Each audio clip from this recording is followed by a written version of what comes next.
क्या हाल है साथियों। मैं विकास तोमर, आपके अपने trustworthy channel study for civil services पे आज आपके समक्ष लेके आ गए हैं 11 मार्च का करंट अफेयर, हिंदी इंग्लिश दोनों ही भाषाओं में। और जो हमारे मोस्ट इंपॉर्टेंट एग्जामिनेशन है यूपीएससी का आईपीएफओ और अदर स्टेट पीसीए एग्जामिनेशन से संबंधित आज के जो हमारे मोस्ट इंपॉर्टेंट टॉपिक्स हैं वो हैं declaration of world heritage sites by UNESCO. किस तरीके से वर्ल्ड हेरिटेज साइट बनती है यूनेस्को के द्वारा, कैसे कोई कंट्री भेजता है, ये सब चीज़ें इसमें बताई गई। इंडिया ने धोलावीरा को भेजा है। ठीक, धोलावीरा को भेजा है, उससे संबंधित है। धोलावीरा क्या है? जोदाड़ो हड़प्पन सिविलाइजेशन की एक साइट है। ठीक, कहाँ पर है बताइए कमेंट करके तुरंत। अफगानिस्तान शांति समझौता, यूएस इसको जो है फिर से चालू कर रहा है, तालिबान को जोड़ते हुए, ध्यान रखना, और इंडिया को भी जोड़ते हुए। Most distant source of radio emission, ये बहुत ही ज़्यादा इंपॉर्टेंट है। स्पेस साइंस से संबंधित है, अंतरिक्ष से संबंधित है, ब्लैक होल्स और उन सबसे चीज़ों से संबंधित बहुत ज़्यादा इंपॉर्टेंट है। डीआरडीओ द्वारा एआईपी टेक्निक विकसित हो गई। एआईपी क्या है? Air independent propulsion.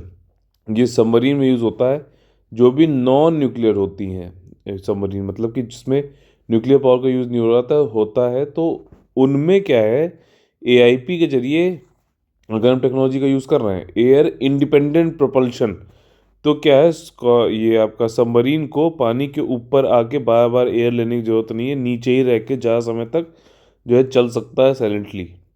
ये होती है मेन चीज़। और इसके बाद वन धन विकास केंद्र इनिशिएटिव, ये ट्राइबल से संबंधित है और ट्राइबल और ट्राइफेड से संबंधित है। ठीक है, इसके बारे में पूरी जानकारी जानेंगे अभी। लेकिन आगे बढ़ने से पहले आप लोग बता दें कि ईपीएफओ का जो है 9 मार्च से, अभी जल्द से जल्द इसको ज्वाइन कर लीजिए। सिर्फ 60 दिन बचे हैं। पूरी स्ट्रेटजी मैंने कल बताई थी, 60 दिन वाला वीडियो जरूर देख लीजिएगा। इस वीडियो के डिस्क्रिप्शन में मैं डाल दूंगा। ठीक, 9 मार्च से पूरा नया पेड ग्रुप है, कंप्लीट पेड ग्रुप है, इसको ज्वाइन कर सकते हैं। यूपीएससी 2021 का भी कंप्लीट पेड ग्रुप 12 मार्च यानी कल से चालू हो रहा है, इसको भी आप लोग ज्वाइन कर सकते हैं। इसमें टेस्ट सीरीज, स्टडी मटेरियल और डेडिकेटेड डिस्कशन ग्रुप पूरा आपको जो है 1-to-1 गाइड किया जाएगा। 8564880530 9696069066 पे आप लोग कॉल करके एडमिशन ले सकते हैं। देखिए, पहला जो है यहाँ पर धोलावीरा साइट को, ये हड़प्पन सिटी है, इसका जो है नामांकन किया है वर्ल्ड हेरिटेज साइट के लिए 2019-2020 के लिए। ठीक, अब नामांकन करने के लिए क्या चीज़ें हैं, ये सब चीज़ें यहाँ पे जानेंगे। कैसे कैसे नामांकन कर सकते हैं, भारत ने कैसे किया है वो समझेंगे। देखिए, नॉमिनेशन डॉजियर जो है Shanti Niketan India sacred ensemble of हर होयसालाज, ये कर्नाटका में है, आपने देखा होगा इनके बारे में, आर्टिकल्चर। ठीक, अब देखो, वर्ल्ड हेरिटेज साइट इंडिया में 38 हैं। अब ये जो 38 वर्ल्ड हेरिटेज साइट है, इनको तो आपको बिल्कुल अच्छे तैयारी करनी चाहिए, चाहे वो आर्ट एंड कल्चर से संबंधित हो, चाहे नेचुरल इन्वायरमेंट से संबंधित हो, चाहे मिक्सड है कल्चरल, सब कुछ बहुत ज़्यादा जरूरी है ये वाले। ठीक, तो इस तरीके से आप सिलेक्टिव स्टडी कर सकते हैं, जो कि ज़्यादा इंपॉर्टेंट है। ये सब जो है यूनेस्को को भेजा गया 2021-22 के लिए। और अभी जो ये हड़प्पन सिटी वाला किसके लिए था, धोलावीरा, 2019-20, कोरोना के चक्कर में नहीं भेजा पाया था, भेज पाए थे, इस बार भेजा जा रहा है। ठीक, शांति Niketan India secret ensemble of होयसालास, पवित्र संप्रदाय के नामांकन वर्ष 2021-22 में डाला गया है। अब ये जो साइट्स होती हैं, अगर आप इनको वर्ल्ड हेरिटेज लिस्ट या टेंटेटिव लिस्ट में डाला जाता है, ये कंटिन्यूस प्रोसेस होता है। साइट्स जो है वो सेलेक्ट किए जाते हैं, उनके पोटेंशियल और कुछ क्राइटेरिया उनको पूरा करना पड़ता है, जो कि यूनेस्को द्वारा दिया जाता है उनके ऑपरेशनल गाइडलाइंस में।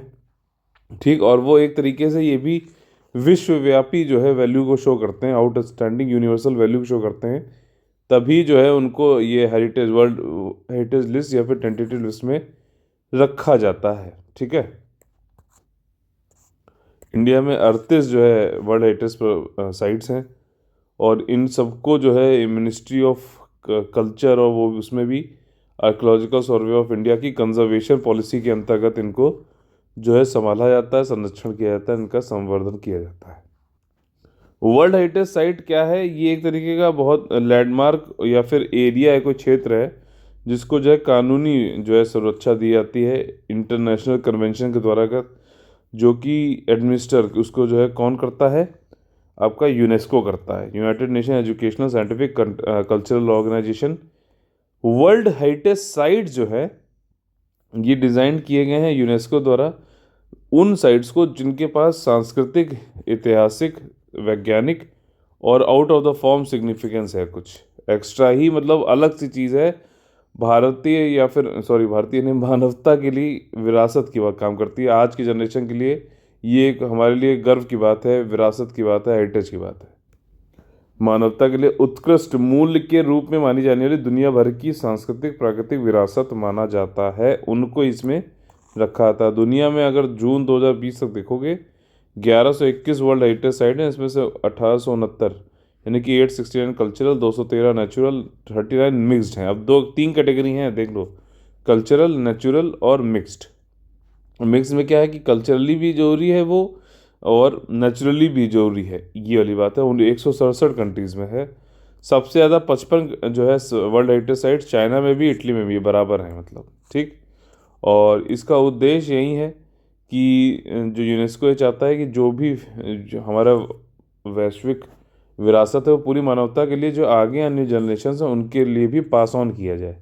ठीक, आज हम उनको बचाएंगे तभी तो आगे पास ऑन करेंगे।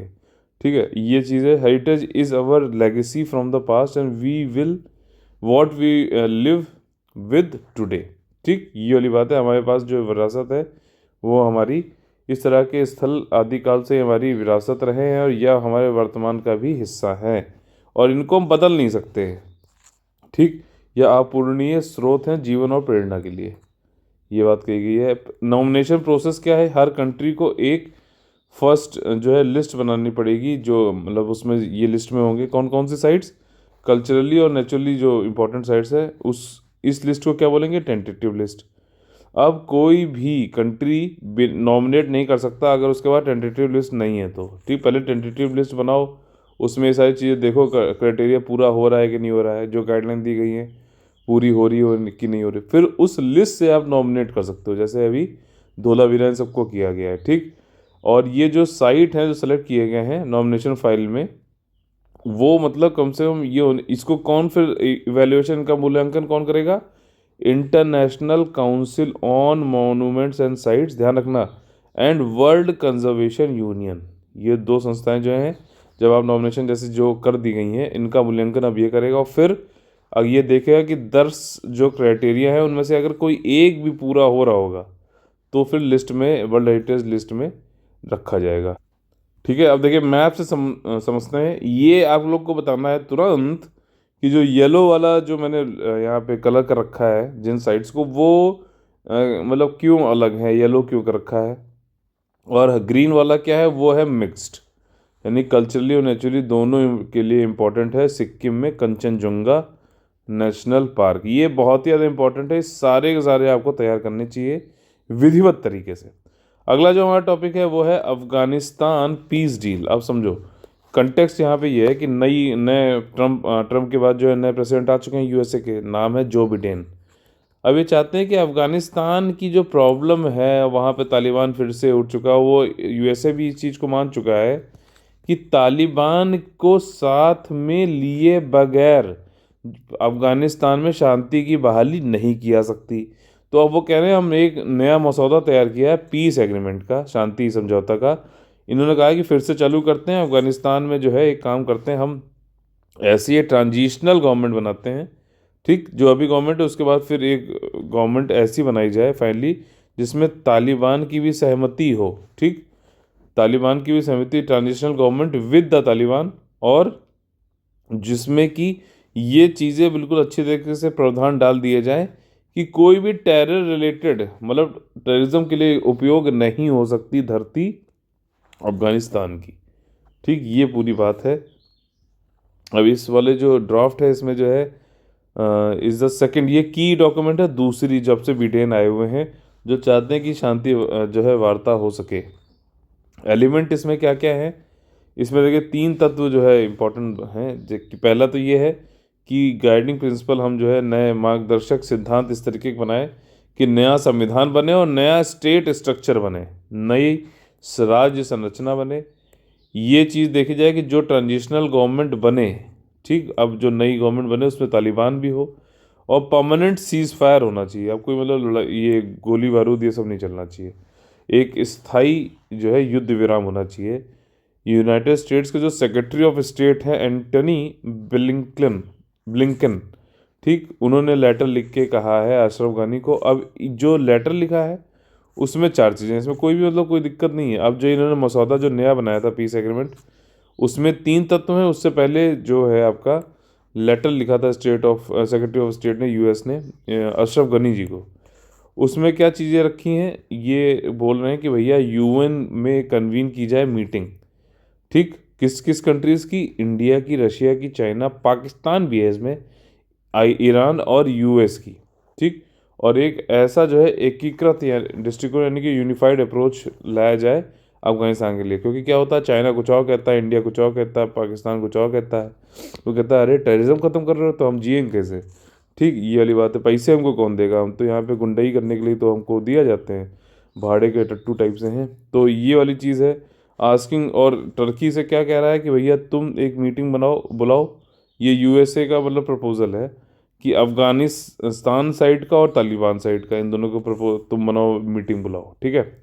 इसके बाद getting the Afghan side and the Taliban to agree on ways to speed up the discussion और सेटलमेंट। अब देखो जो अफगान साइड है मतलब अशरफ गनी और ये सब लोग जो हैं, और तालिबान जो है, ठीक, उन लोगों को बुलाओ और एक मतलब समझौते पे जो है सहमत कराओ उनको जल्द से जल्दी। और एक ऐसा प्लान बनाओ, चौथी चीज़ जो बताई गई है, कि वॉलेंस वॉलेंस ख़त्म हो सके। इंडिया का रोल बहुत ज़्यादा इंपॉर्टेंट है। ऑल एफर्ट जो भी इंडिया, अब देखो ये मेंस के लिए काफ़ी इंपॉर्टेंट हो सकता है। इंडिया सपोर्ट करता है वो सारे एफर्ट्स के लिए जो शांति के लिए बनाए जा रहे हैं, जो सुलह के लिए बनाए जा रहे हैं, बताए जा रहे हैं अफगानिस्तान में। लेकिन वो समावेशी होने चाहिए, इंक्लूसिव होने चाहिए। और देखिए कितनी अच्छी लाइन है, अफगान द्वारा अफगान के नेतृत्व में होने चाहिए, अफगान के जो है स्वामित्व से संबंधित होने चाहिए, यानी कि ओन्ड, अफगान के नियंत्रण के द्वारा होने चाहिए, उनका नियंत्रण होना चाहिए जो भी आप पीस या रिकन्सिलेशन करना चाह रहे हो, ठीक। और यहाँ पे कहता है कि इंडिया जो है काफ़ी, क्योंकि अफगानिस्तान में उसके भी काफ़ी अच्छे पैर हैं, वहाँ पे पहुँचे हुए हैं, वहाँ पे उसने वहाँ पूरा जो है वहाँ की पार्लियामेंट बनाई है, काफ़ी जो है उनको मिलिट्रीली भी हेल्प किया है। तो यूएसए भी समझता है कि भैया बिना इंडिया को लिए हुए समझौता हो नहीं सकता है, ठीक। ये देखिए एशिया का जो है समझ लीजिए चौराहा है अफगानिस्तान, इसीलिए बहुत ही ज़्यादा स्ट्रेच मतलब रणनीतिक रूप से काफ़ी ज़्यादा इंपॉर्टेंट जगह है। देख रहे हो, यहाँ से सेंट्रल एशिया आप जोड़ सकते हो, साउथ एशिया जोड़ सकते हो, वेस्ट एशिया जोड़ सकते हो, पहुँच सकते हो। यहाँ पे अगर आप बैठे हो तो पूरी हर जगह आपकी जो है आप रीच है आपकी, ठीक है ना, गोल पोस्ट है एक तरीके का पूरे एशिया में। अगला जो हमारा टॉपिक है, रेडियो उत्सर्जन का सबसे दूरस्थ स्रोत, यानी कि सबसे दूर का रेडियो एमिशन का स्रोत देखा गया है। संदर्भ क्या है, इंटरनेशनल टीम जो थी आपकी एस्ट्रोनॉमर्स की, खगोलविदों की, इन्होंने देखा है, डिस्कवर किया है आपका सबसे दूर का रेडियो लाउड क्वासर, ठीक, क्या है अभी समझाऊंगा इसे। ये किसकी हेल्प से, European southern observatory very large telescope के उपयोग से जो है रेडियो लाउड क्वासर को डिस्कवर किया गया है, ठीक। 13 बिलियन ईयर्स में, मतलब ये देखा जाए तो आपका ये वाला जो क्वासर जो ढूंढा गया है, इसकी लाइट को अर्थ तक पहुंचने में 13 बिलियन ईयर्स लगे हैं। 13 बिलियन, समझ रहे हो कितना दूर है ये, ठीक है। और ये किस में छपा है, ये बात किस में बोली गई है, एस्ट्रोफिजिकल जर्नल में 8 मार्च को छपी थी। इसमें देखिए ओनली जो है 3, इससे पहले ओनली 3 मतलब सिर्फ 3 जो है radio loud sources with red shift greater than 6 have been discovered so far. देखिए कुछ चीज़ें इसमें जो है कठिन लग सकती है नॉन साइंटिफिक बैकग्राउंड वालों को, तो आप लोग इसको जो चीज़ में लिखी हुई है वो ध्यान रखना। जैसे क्वासर जो है, इसको इसकी लाइट जो है 13 बिलियन ईयर्स बाद अर्थ पे पहुंची है। दूसरा जो है इससे पहले 3 ही जो है रेडियो लाउड सोर्सेज जो थे, ठीक, रेडियो लाउड मतलब ऐसी इतनी उनकी रेडियो फ्रिक्वेंसी होनी चाहिए जिसको हम कैच कर सकें अपने यहाँ पर टेलीस्कोप में, इन सब में, ठीक। और इस वो रेडियो लाउड कितनी आती है, रेड शिफ्ट थी ग्रेटर देन 6। अभी रेड शिफ्ट बताऊंगा क्या चीज़ें हैं, और जिनको अभी तक ढूंढा गया है। जितना ज़्यादा रेड शिफ्ट होगा, higher the red shift of the radio wavelength, ठीक, उतना ज़्यादा जो है दूर होगा वो सोर्स। अब देखो पहले समझ लेते हैं रेड शिफ्ट और ब्लू शिफ्ट क्या है।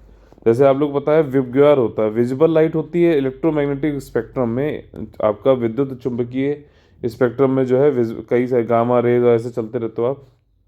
तो इसमें एक एक पोर्शन होता है विजिबल लाइट का, ठीक, जो हमें दिखाई देती है, उसमें कुछ कलर दिखाई देते हैं, क्या है, विबग्योर,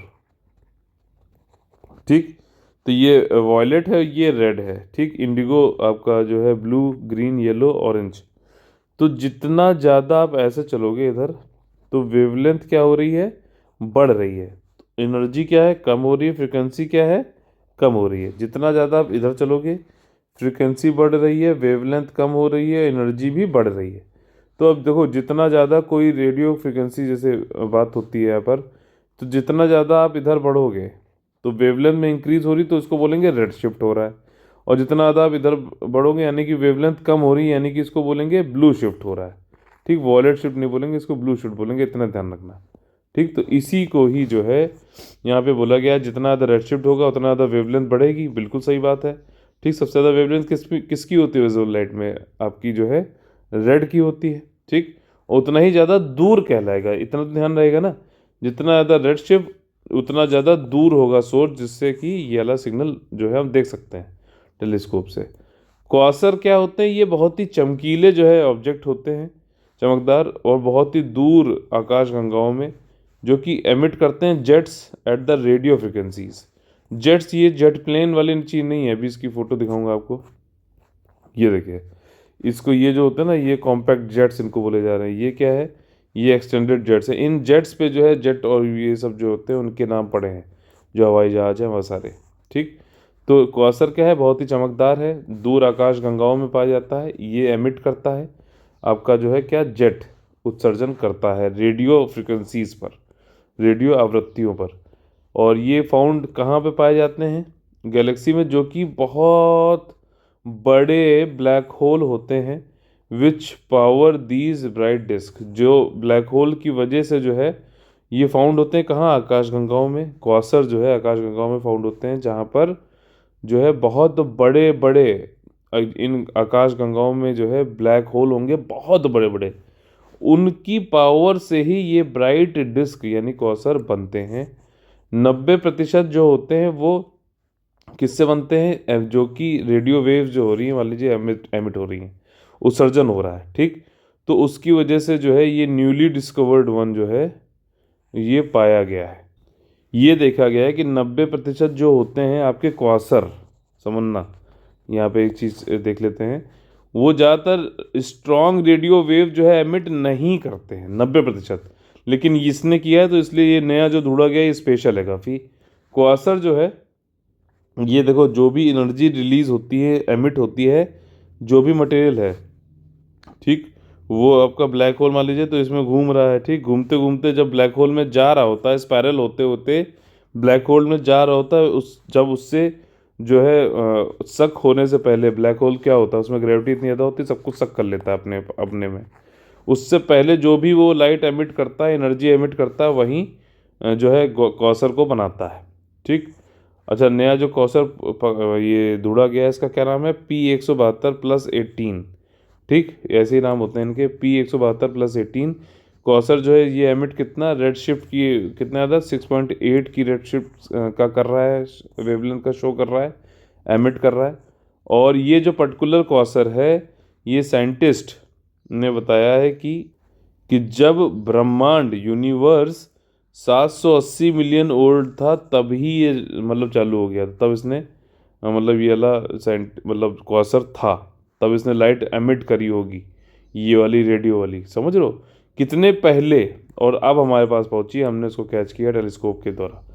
ये जो ग्लोइंग डिस्क होती है जो ब्लैक होल के आसपास, 300 million times more massive than the our sun, ये जो ग्लोइंग डिस्क देखी गई है हमारे सन के मुकाबले देखोगे तो 300 मिलियन टाइम जो है ज़्यादा बड़ा है, ठीक। और ये होल्ड ये करता है कि भैया किस तरीके से जो है पहले प्राचीन तारा प्रणालियाँ बनी होंगी, जो बाकी एस्ट्रोनॉमिकल बॉडीज़ हैं वो कैसे बने होंगे, ठीक। ये बहुत कौसर जो है बहुत ज़्यादा अपना जो है सारी चीज़ें आपस में समेटता है, जो भी गैलेक्सी आकाशगंगा से है उनको आपस में खुद में समेटने लगता है, ये समेटता है, ठीक है, ऐसे। तो ये वाली चीज़ जो है ये वो भी काफ़ी स्पीड से। तो ये क्या है कि यह सबसे तेज गति वाले क्रॉसर में से एक है, ये वाला पर्टिकुलर 172+18, जिसका अर्थ है कि ये आकाशगंगा में बहुत ही अत्यधिक गति से वस्तुओं को एकत्रित कर रहा है। ठीक, इसका जो है महत्व क्या है? इसका महत्व ये है कि जो radio loud loud super bright object होते हैं वो खगोल शास्त्रियों को ये बता सकता है, अंडरस्टैंड कराने में मदद कर सकता है कि किस तरीके से जो बहुत बड़े बड़े ब्लैक होल हैं उनके जो है कोर में कैसे ग्रू हुआ है to be so big so rapidly being since the big bang. अब बिग बैंग जब हुआ था आपको पता होगा कि तब से मतलब ब्रह्मांड जो है बढ़ता जा रहा है, एक्सपेंड हो रहा है, ठीक, धीरे धीरे बढ़ता जा रहा है और ज़्यादा। ठीक है, तो ये जो है बिग बैंग के बाद से बोला था कि सबसे पहले कण था एक छोटा सा, फिर वो निकला, बढ़ता जा रहा है सुपर मैसिव ब्लैक होल की। हम ये समझ सकते हैं इन रेडियो लाइट क्वासर से कि कैसे जो है वो धीरे धीरे इतने बड़े हो गए। ठीक है, क्या बेनिफिट है ये जानना जरूरी है जो मैं बता रहा हूँ, इसको ध्यान रखिएगा, वहाँ पे पूछ सकता है। और ये टीम ये भी समझती है, बिलीव करती है कि ये जो कॉसर्स हैं ये भी बता सकते हैं कैसे जो हमारा पुराना ब्रह्मांड है वो फाउंड हुआ था, और परहैप्स क्यों इतना है, perhaps even farther away from the earth.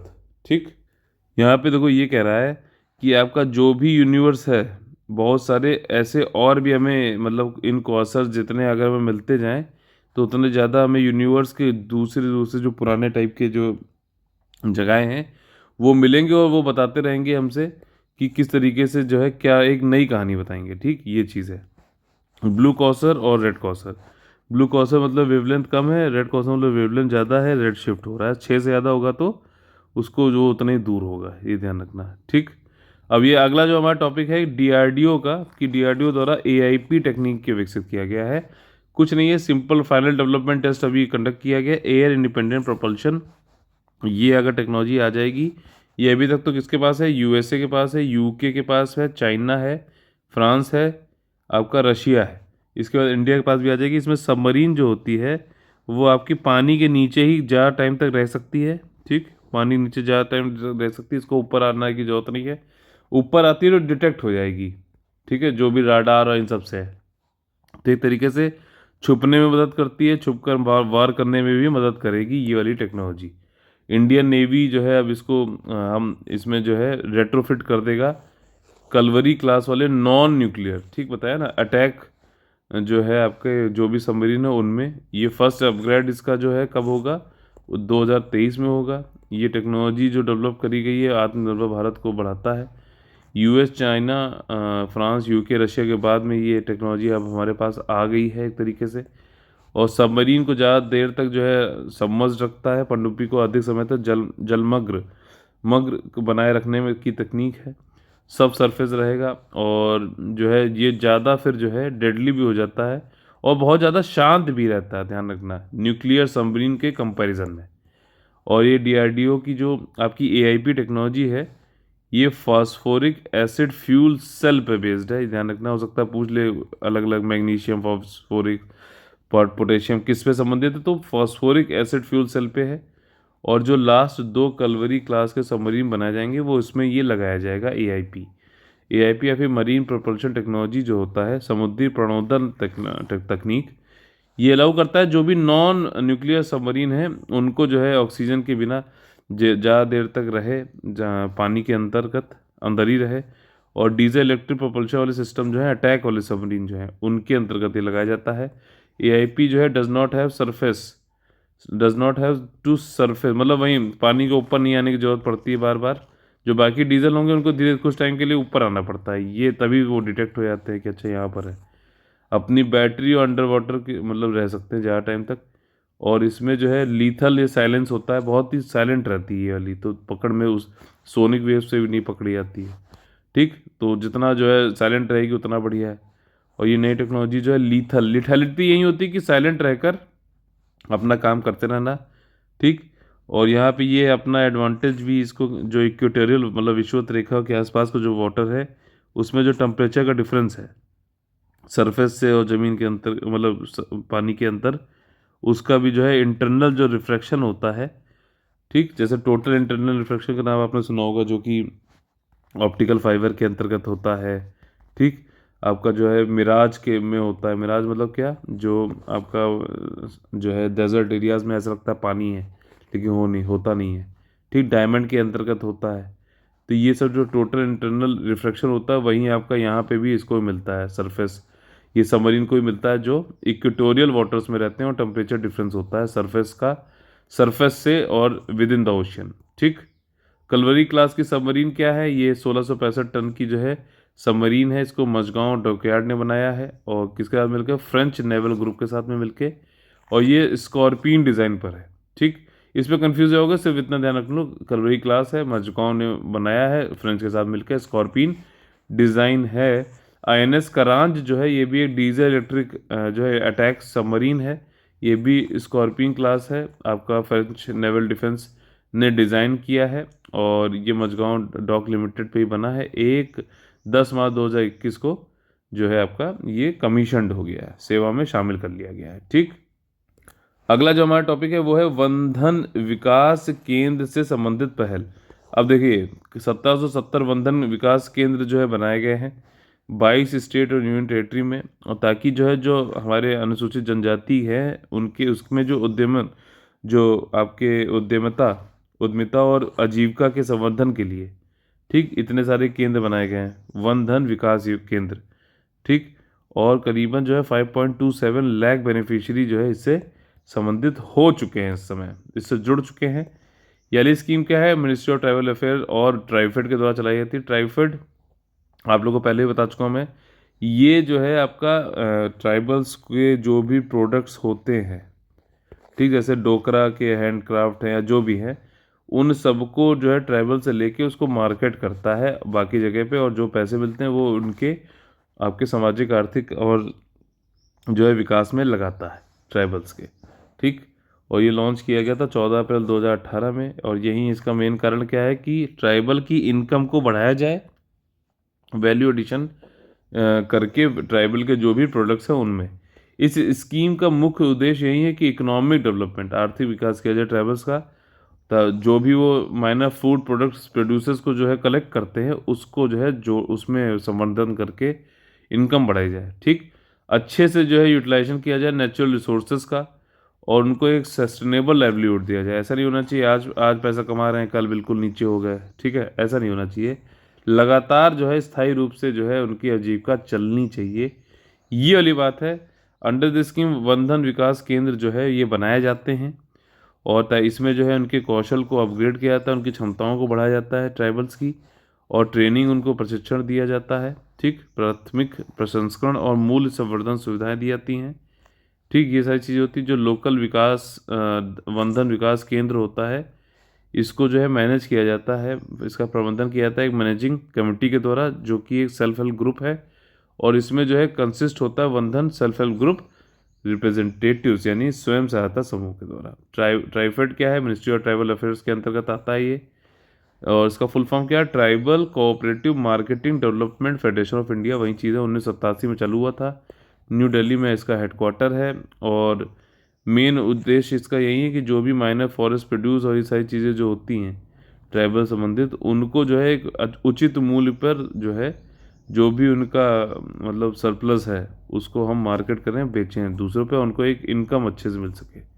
ठीक, इसमें देखो एपी कल्चर और ये सब जो है हनी वनी सब बढ़िया होता है ट्राइबल वाला, वो सब जो है उनको एक इनकम प्रोवाइड करता है, किसकी मदद से, ट्राइफेड की मदद से। आगे बढ़ने से पहले ये वाला जो है इंपॉर्टेंट जो है इसके बारे में बता देता हूँ। कॉमन का IAS PCS ये अलग सेक्शन होता है। इसमें क्या होता है आपका कि आप सिर्फ पढ़ो नहीं, पढ़ने के बाद किस तरीके से एग्जाम में क्वेश्चन करना है ये भी यहाँ पे बताया जाता है। ठीक, अब देखिए आर्थिक स्वतंत्रता सूचकांक 2021 की बात हो रही है, यहाँ पे इकोनॉमिक फ्रीडम इंडेक्स की बात हो रही है। फ्रीडम इंडेक्स जो डेमोक्रेसी फ्रीडम वाला इंडेक्स वाला थोड़े दिन पहले आया था वो नहीं है, ये है इकोनॉमिक फ्रीडम इंडेक्स। ये जो है हेरिटेज फाउंडेशन है आपका, वो एक थिंक टैंक है US का, वो ये रिलीज करता है इकोनॉमिक फ्रीडम इंडेक्स। इंडिया को जो है 76वीं रैंक मिली है 2021 के इंडेक्स में। बताइए कौन सा स्टेटमेंट सही है गलत है, ट्रू पूछा गया है, इतना ध्यान रखना।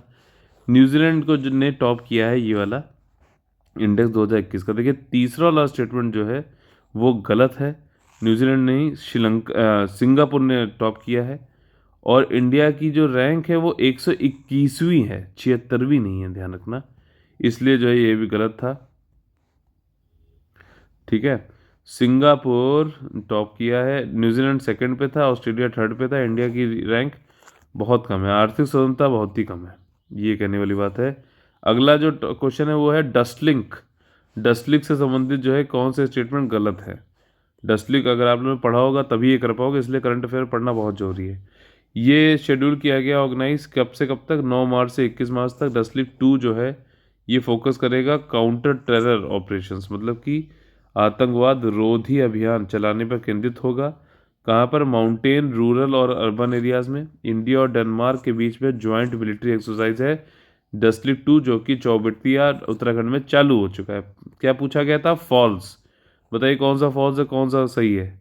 तो तीसरा वाला जो स्टेटमेंट है वो फॉल्स है। ठीक, बाकी दोनों ऊपर वाले जो स्टेटमेंट थे वो सही थे।